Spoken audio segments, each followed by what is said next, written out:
Hi, and welcome to Screamfree Marriage.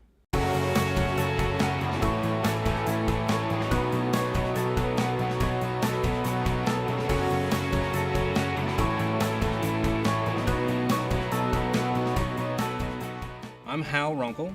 I'm a licensed marriage and family therapist and president and founder of the Screamfree Institute, and I am thrilled to introduce to you a really different way of thinking about marriage, about your marriage, about marriage in general.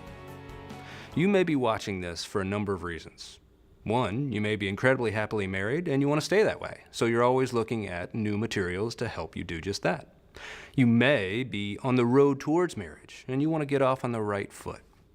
On the other hand, you may be really hurting. Your marriage could be an incredible source of pain to you right now, and you're looking for anything that gives you some new hope. Thank you guys for having me. It is great to be here amongst all these terrible marriages. Wow. Very nice. And you guys are brave enough to admit it, too.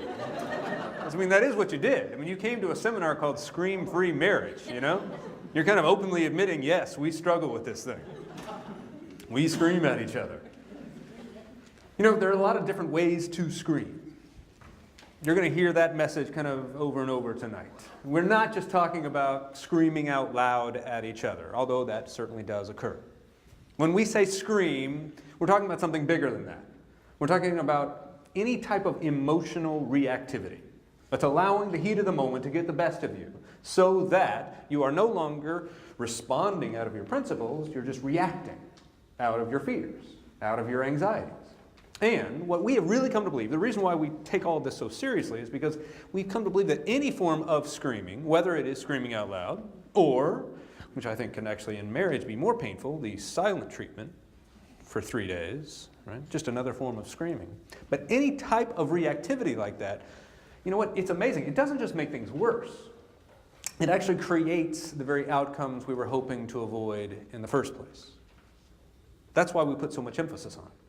And I'll tell you just an illustration to make that very, very clear. Let's take a stereotypical situation. Let's say, woman was in corporate, now they have kids, and so she's decided to stay home. So she's at home and she's got the 2 little kids, and husband has called because they had previously agreed that dinner was going to be at 6:30, right?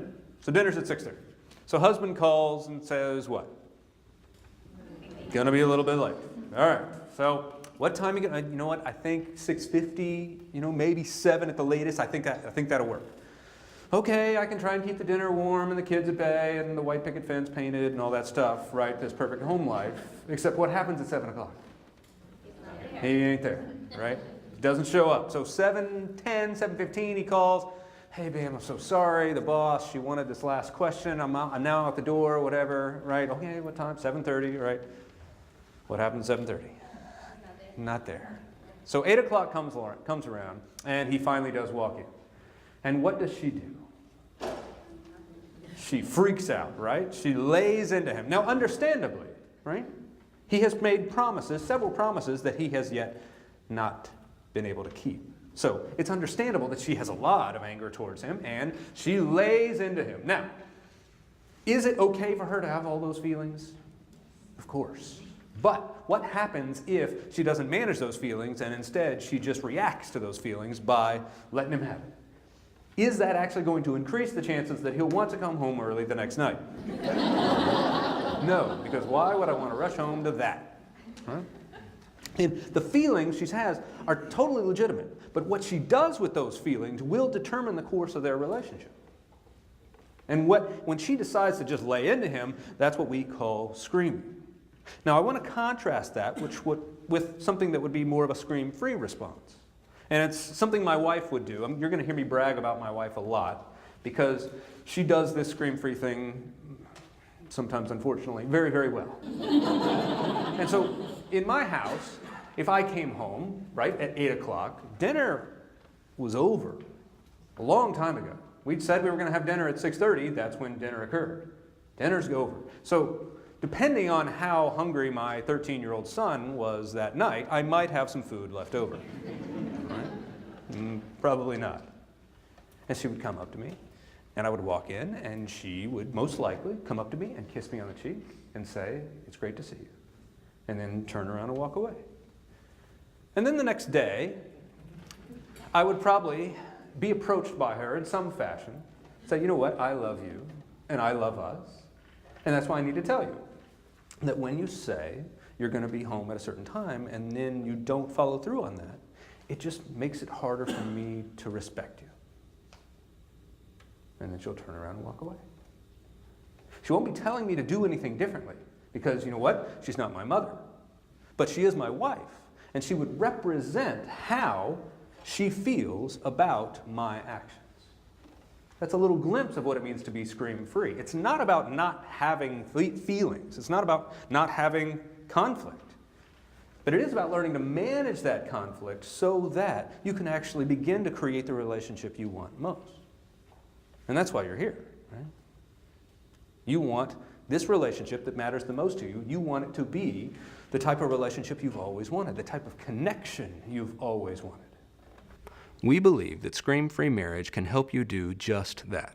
By learning to calm down, grow up, and get closer, you can begin to create new patterns of interaction with your spouse.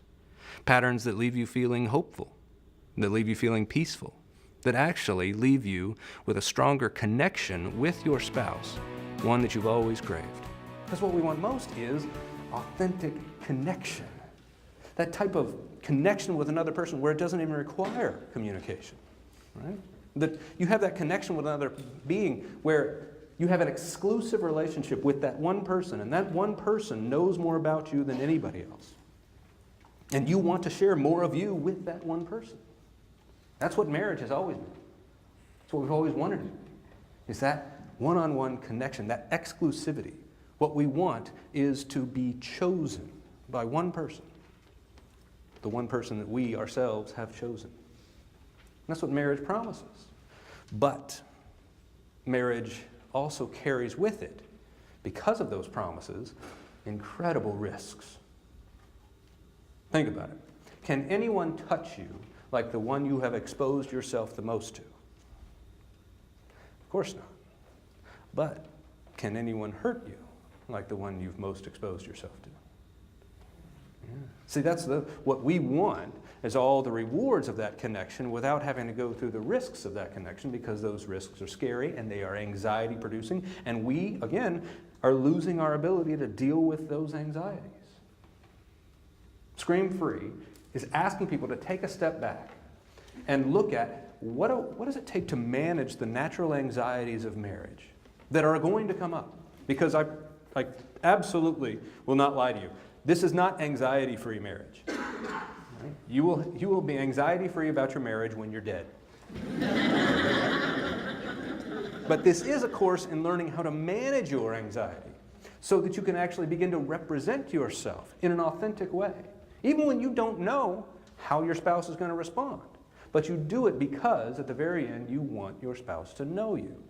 Once you begin to appreciate the practice of just staying calm, then you can begin to represent yourself to your partner in new, more authentic ways. If I want to create changes in my relationship, then I have to recognize something. That I have to recognize that I have played a huge part in contributing to the very problems I've complained about.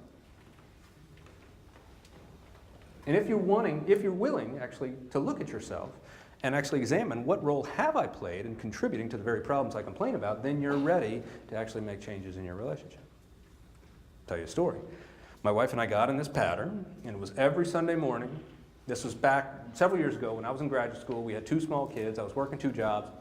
And for whatever reason, every Sunday morning, we got in this same pattern where I would just get lazy. I don't know why. I was usually teaching in a church somewhere, but I would be the last one out of bed. I wouldn't be helping get the kids ready. And so she would be more responsible in doing that stuff, and she would get upset at me. Now, my wife was very, very passive-aggressive back then, and so she was a master of the sigh. You know what I'm talking about? Like strategically located, strategically timed. You'd be like, what? Oh, I didn't say anything. You just wrote a novel with that sigh. What?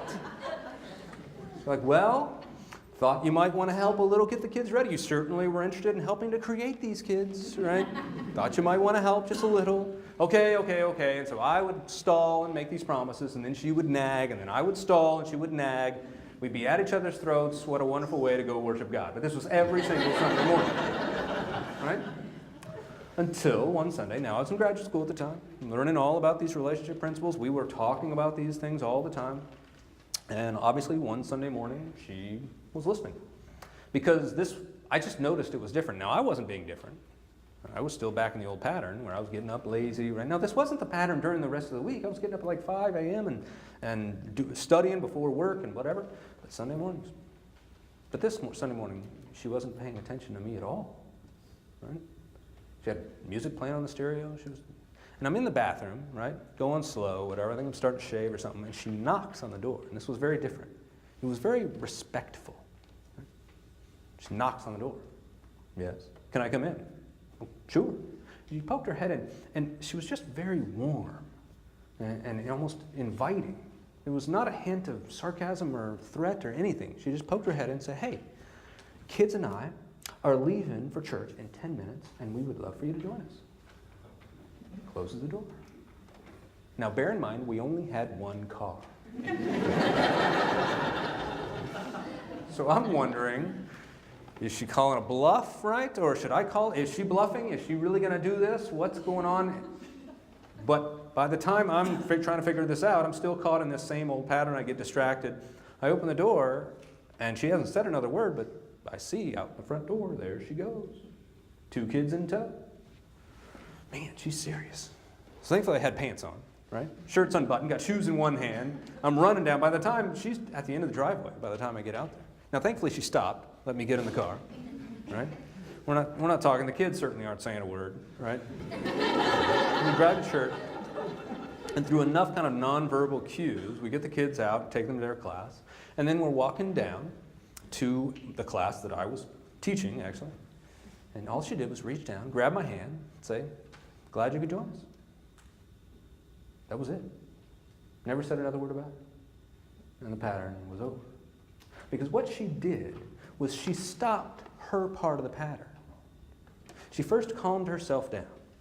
And she asked herself some tough questions. Like, why does this matter so much to me? Why am I getting so reactive? And then she asked herself a an even tougher question. What do I want most here? Because one of the things she realizes is that if you want to fail in this life, I'm going to give you the recipe for failure in life, is whenever we abandon what we want most for what we want right now. One of the things I want most, for instance, is a healthy, fit body that my wife still finds attractive.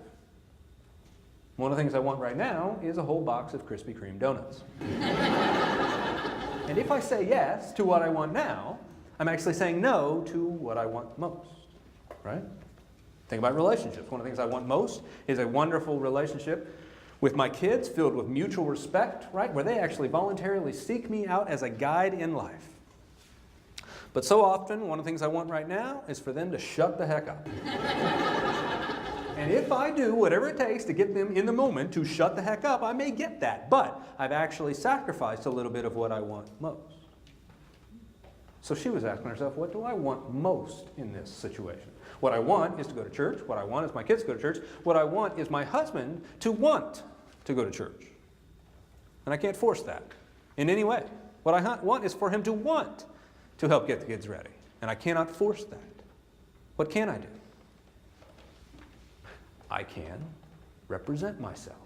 Here's who I am. Here's what I'm going to do. Here's what I would like from you. Now, what you do with that information is totally up to you.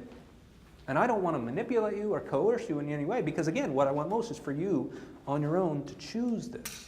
But I can't get there if I'm manipulating you in any way. So what can I do? I can inform and invite.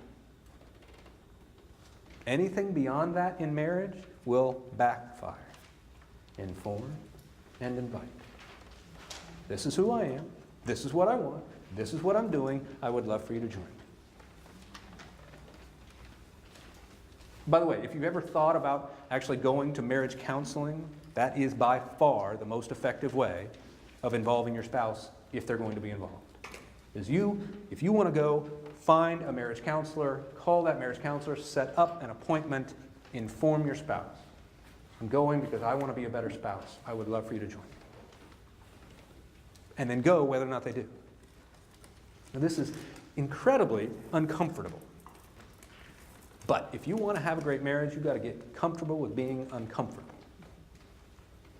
Because great marriages are uncomfortable. Because they deal in conflict all the time.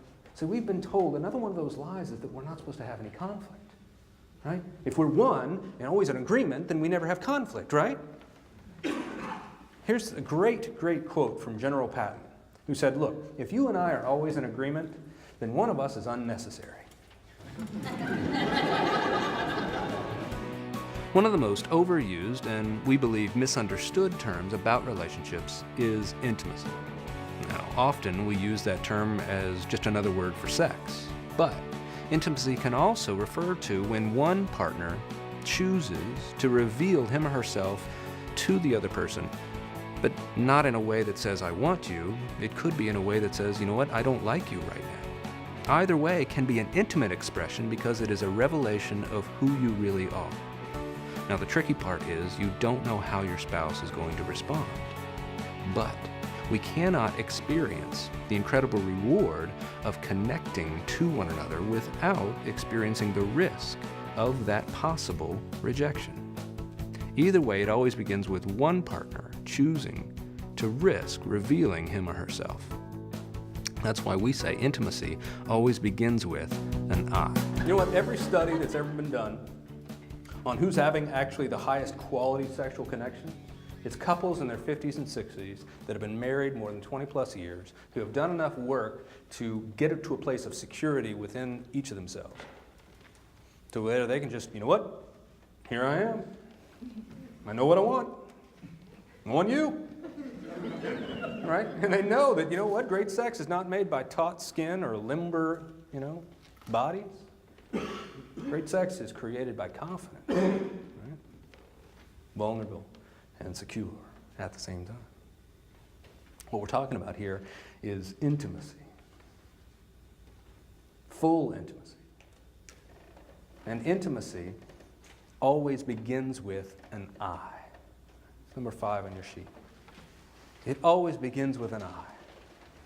It begins with one of you being strong enough, bold enough to risk rejection by putting yourself out there. Now, this doesn't mean only in reference to some sort of romantic connection.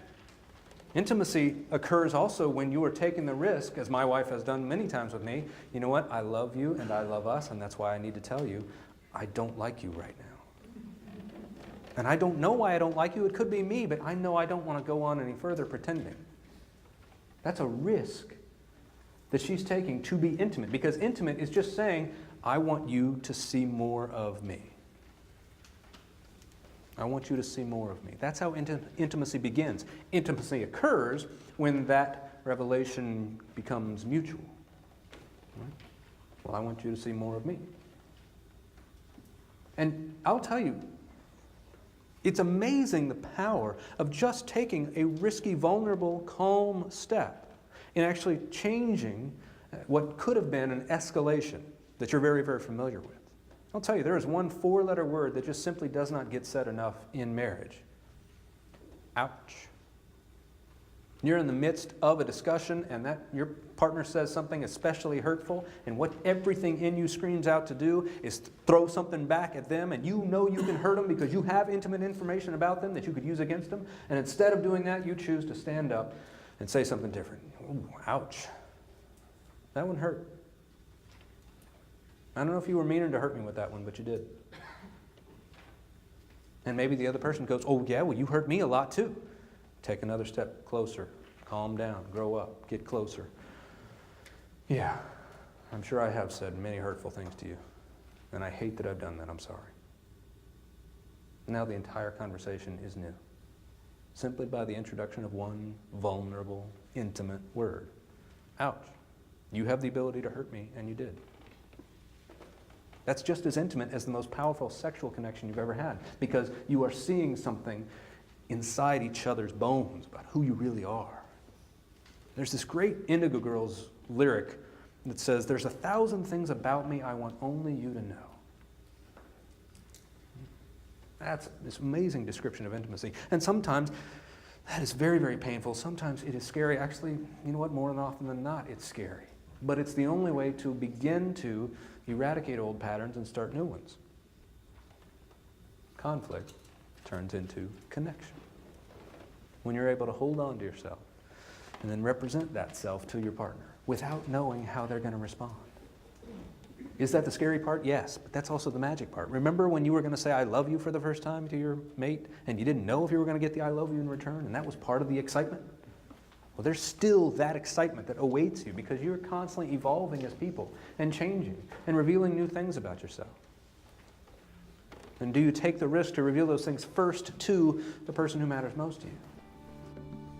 If any of this has spoken to you at all, we encourage you to go further. Go to our website, screamfree.com. You can check out videos and articles and connect with folks just like yourself all over the world. Or go to wherever books are sold and pick up a copy of Scream-Free Marriage. You've come this far. Don't be afraid to